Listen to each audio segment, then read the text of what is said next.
সাবেক প্রধানমন্ত্রী ও BNP chairperson Begum Khaleda জিয়ার সুস্থতা ও দীর্ঘায়ু কামনায় মতলব উত্তরে দোয়া ও মিলাদ মাহফিল অনুষ্ঠিত হয়েছে।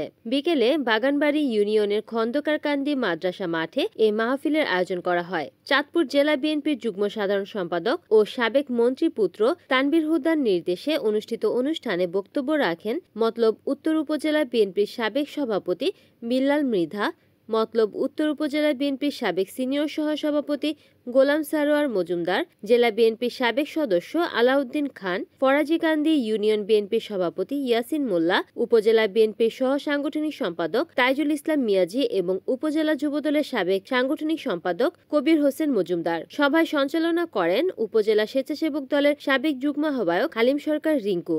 এ সময় বক্তারা বলেন, দোয়া ও মিলাদ মাহফিল পরিচালনা করেন খন্দকারকান্দি মাদ্রাসার মুহতামিম মাওলানা ফয়েজুল্লাহ। এতে স্থানীয় বিএনপি ও সহযোগী অঙ্গ সংগঠনের নেতৃবৃন্দ উপস্থিত ছিলেন। রিপোর্ট করেছেন চাঁদপুর প্রতিনিধি সুমন আহমেদ, এনএন টিভি।